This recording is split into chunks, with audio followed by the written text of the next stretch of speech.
ونستغفره ونؤمن به ونتوكل عليه ونعوذ بالله من شرور أنفسنا ومن سيئات أعمالنا من يهده الله فلا مضل له ومن يضلله فلا هادي له ونشهد أن لا إله إلا الله وحده لا شريك له ونشهد أن لا إله إلا الله وحده لا شريك له لا زد له ولا ند له ولا مثل له ولا وزير له ولا نزيل له ولا معين له ونشهد أن لا إله إلا الله وحده لا شريك له ونشهد أن سيدنا وسندنا ومحبوبنا ومعشوقنا وحبيبنا وحبيب ربنا وطبيب ربنا وطبيب قلوبنا محمدا عبده ورسوله الذي أرسل رسوله بالهدى ودين الحق ليظهره على الدين كله وكفى بالله شهيدا أما بعد فأعوذ بالله من الشيطان الرجيم بسم الله الرحمن الرحيم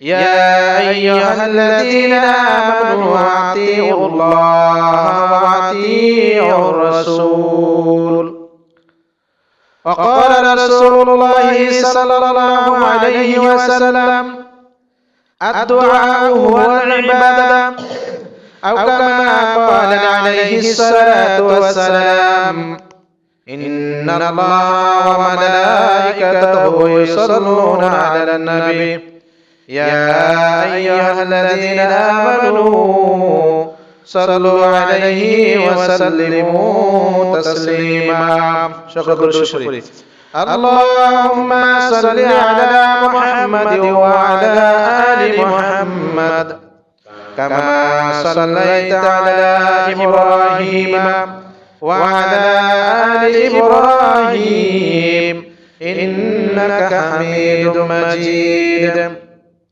اللهم بارك على محمد وعلى آل محمد كما باركت على إبراهيم وعلى آل إبراهيم إنك حميد مجيد بلغ العلا بكماله كشف الدجى بجماله حسنت جميع خصاله صلوا عليه وعليه سلموا يا كرما صلوا على صدر الأمين مصطفى ما جاهد الله رحمة للعالمين شكرا جزيلا الحمد لله আল্লাহ পাক রব্বুল আলামিন দরবারে লাখ কোটি শুকরিয়া যে মহান আল্লাহ পাক রব্বুল আলামিন আমাদেরকে এই পবিত্র জুমার নামাজ আদায় করার জন্য আল্লাহ তাআলা আমাদেরকে বিভিন্ন কাজকর্ম থেকে ফারাক করে অবসর করে এই পবিত্র রজব মাসের শেষ জুমা আজকে হলো রজব মাসের 30 তারিখ মহান মাওলাই কারীম আমাদেরকে এই শেষ জুমা আদায় করার জন্য আল্লাহ তাআলার ঘরের মেহমান হিসেবে কবুল করেছেন এজন্য আমরা সকলে শুকরিয়া আদায় করি বলি আলহামদুলিল্লাহ পরিসকলে হামদান কাসীরান তাইয়িবান মুবারাকান ফীহি সুবহানাল্লাহি আদাদা খালকিহি ওয়া রিদা নাফসিহি ওয়া জিনাতা আরশিহি ওয়া মিদাদা কালিমাতিহি সুবহানাল্লাহি ওয়ালহামদুলিল্লাহি ওয়া লা ইলাহা ইল্লাল্লাহু আল্লাহু আকবার লা হাওলা ওয়া লা কুওয়াতা ইল্লা বিল্লাহিল আলিয়্যিল আযীম। মহান মাওলাই কারীমের দরবারে আমরা অন্তরস্থল থেকে মনকে উজাড় করে আল্লাহ তাআলার শুকরিয়া আদায় করে নিয়েছি। এজন্য আমরা খুশি না বেজার? মহান মাওলাই কারীম আল্লাহ তাআলা পবিত্র কালামের মধ্যে ইরশাদ করেন, লা ইন শাকারতুম লাযিদান্নাকুম ওয়া লা ইন কাফারতুম মিন আযাবি লাশাদীদ। যারা আমার নিয়ামত পাইয়া নিয়ামতের শুকরিয়া আদায় করবে, আল্লাহ বলেন আমি আল্লাহ তাআলার নিয়ামতগুলো বাড়ায় দেব। সুবহানাল্লাহ। আর যারা আমার নিয়ামত পাইয়া নিয়ামত না শুকরিয়া আদায় করবে, আল্লাহ বলেন আমি আল্লাহ তাআলাকে কঠিন আযাবে গ্রেফতার করব। বলেন নাউযুবিল্লাহ। এইজন্য মহান আল্লাহ পাক রব্বুল আলামিন আমাদেরকে দুনিয়ার জমিনে পাঠাইছেন। আমরা সকলে জানি আল্লাহ তাআলা আমাদেরকে পাঠাইছেন একটাই উদ্দেশ্য, আল্লাহর ইবাদত করা। ঠিক কি বলেন? আল্লাহর ইবাদত করা এই দুনিয়ার জমিনে। এইজন্য মহান আল্লাহ পাক রব্বুল আলামিন বলেন, দুনিয়ার মুসলমান ইমানদার মহান মাওলাই কারীম পবিত্র কালামের মধ্যে সুন্দরভাবে দুনিয়ার মানুষদেরকে ডাক দিয়ে বলেন, ইয়া আইয়ুহাল্লাযীনা আমানু তাকুল্লাহ।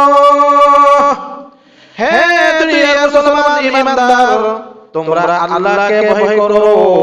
তোমরা আল্লাহকে ভয় করো, এমন ভাবে ভয় করো যেভাবে ভয় করেছিল তোমাদের পূর্বেকার নবী রাসূলগণ। বলেন না সুবহানাল্লাহ। এজন্য আল্লাহ পাক রব্বুল আলামিন আমাদেরকে ডাক দিয়ে বলেন, হে দুনিয়ার মুসলমান ইমানদার, দুনিয়ার মধ্যে তোমরা যতদিন বেঁচে থাকবা, তোমরা যদি সুন্দরভাবে দুনিয়াতে বেঁচে থাকতে চাও, তাহলে মহান মাওলাই কারীমের হুকুম তোমাদেরকে পালন করতে হবে। তোমাদেরকে পরিপূর্ণ ইমানদার হতে হবে, তোমাদেরকে পরিপূর্ণ মুসলমান হতে হবে। যদি তোমরা পরিপূর্ণ মুসলমান এবং ইমানদার হতে চাও, তাহলে মাওলাই কারীমের হুকুমগুলো আমাদেরকে দুনিয়ার জমিনে বাস্তবায়ন করতে হবে। ঠিক কি বলেন? এইজন্য মাওলাই কারীম আমাদেরকে ডাক দিয়ে বলেন, হে দুনিয়ার মুসলমান ইমানদার, যদি তোমরা দুনিয়াতে ইমানদার হতে চাও, যদি দুনিয়ার মধ্যে মুসলমান হতে চাও, দেখা যায়। বলেন না সুবহানাল্লাহ। কার মত দেখা যায়? নবীর মত বলছেন, আমার মত দেখা যায়। ওই লোকটাকে হযরত জিবরাইল আলাইহিস সালাম নবীকে বলেন, ইয়া রাসূলুল্লাহ, ইয়া হাবিবাল্লাহ, ইনি হলেন আপনার আদি পিতা ইব্রাহিম আলাইহিস সালাম। যখন ইব্রাহিম আলাইহিস সালাম তিনি এখানে বসে আপনাকে সালাম করুন, নবী মুহাম্মদ রাসূলুল্লাহ সাল্লাল্লাহু আলাইহি ওয়াসাল্লাম তাকে সালাম করলেন। এবার ইব্রাহিম আলাইহিস সালাম তার সালামে জবাব দিলেন এবং তাকে স্বাগত জানালেন। আহলান সালাম মারহাবান, হে নেককার নবী। সালাম জানাইয়া নবী করিম সাল্লাল্লাহু আলাইহি ওয়াসাল্লামকে বলতেছেন, হে মুহাম্মদ সাল্লাল্লাহু আলাইহি ওয়াসাল্লাম, আমি তোমাকে একটা সংবাদ দিচ্ছি, আমি তোমাকে একটা খবর দিচ্ছি। তুমি যখন এই আল্লাহর সাথে দিদার আলাপ করার পরে যখন তুমি তোমার উম্মতের কাছে চলে যাবে, উম্মতের কাছে চলে যাওয়ার পরে আমার একটা বাণী পৌঁছাইয়া দিবা। কি বাণী? যে বাণীটা পৌঁছাইয়া দিলে আল্লাহ পাক রব্বুল আলামিন জান্নাতুল ফেরদাউস, একটা জান্নাত রেখেছেন, 8টা জান্নাত। এই 8টা জান্নাতের মধ্যে একটা জান্নাত হলো জান্নাতুল ফেরদাউস। কেউ যদি জান্নাতুল ফেরদাউসের মধ্যে অট্টালিকা বানাতে চায়, সেখানে যদি সে মিঠা পানির একটা মানে নহর যদি সে বানানা সেখানে চাই, সেখানে যদি সে একটা বাগান, একটা সুন্দর একটা বাগান বানাতে চায়, যে বাগানে সে থাকবে, যে নহর থেকে সে পানি পান করবে, সেখান থেকে সে শরবত পান করবে, এমন একটা বাগান যদি সে চায়, তাহলে সে অট্টালিকা বানাতে চায়, তাহলে যেন সে এই দোয়াটা বেশি বেশি করে পড়ে। বলেন না সুবহানাল্লাহি ওয়ালহামদুলিল্লাহি ওয়া লা ইলাহা ইল্লাল্লাহু আল্লাহু আকবার। সুবহানাল্লাহ। কোন মুমিন বান্দা যদি দৈনিক 5 বার যদি দোয়া করে গো, নবী নবী মুহাম্মদুর রাসূলুল্লাহ সাল্লাল্লাহু আলাইহি ওয়াসাল্লাম বলেন আল্লাহ তাআলা তার জন্য জান্নাতুল ফিরদাউস একটা জান্নাতে তার জন্য একটা ঘর নির্মাণ করবেন, একটা অট্টালিকা নির্মাণ করবেন, যে জান্নাত হবে এমন জান্নাত জানেন কতটুকু বড় হবে জান্নাতটা। নবী বলেন এই দুনিয়ার মধ্যে যে তুমি দেখতেছো বিশাল একটা দুনিয়া, এই দুনিয়ার একটা দুনিয়া নয়, এই দুনিয়ার 10টা দুনিয়ার সমান হবে একটা জান্নাত। এই 10টা দুনিয়ার সমান তোমাকে আল্লাহ তাআলা ওই জান্নাত তোমাকে দান করবেন, বলেন না সুবহানাল্লাহ। তাহলে এই দুনিয়া 10টা দুনিয়ার সমান একটা জান্নাত আল্লাহ তাআলা আমাদেরকে দান করবেন। আর ওই জান্নাত যদি আমি আপনি যেতে চাই তাহলে আমাকে আপনাকে বেশি বেশি করে করতে হবে, এই দোয়াটা পড়তে হবে। কোন দোয়াটা? সুবহানাল্লাহি ওয়ালহামদুলিল্লাহি ওয়া লা ইলাহা ইল্লাল্লাহু আল্লাহু আকবার। তাহলে আমরা এই দোয়াটা বেশি বেশি করে পড়লে আল্লাহ তাআলা আমাদের জন্য জান্নাতে কি রাখবেন? একটা ঘর নির্মাণ করবেন। আল্লাহ তাআলা আমাদের সকলকে এই বেশি বেশি করে এই দোয়াগুলো পড়ে দুনিয়া থেকে শান্তি আখিরাতে খুশি বানায় আমরা যাইতে পারি, সেই তৌফিকটা আল্লাহ তাআলা দান করুন, সকলে বলে আমিন।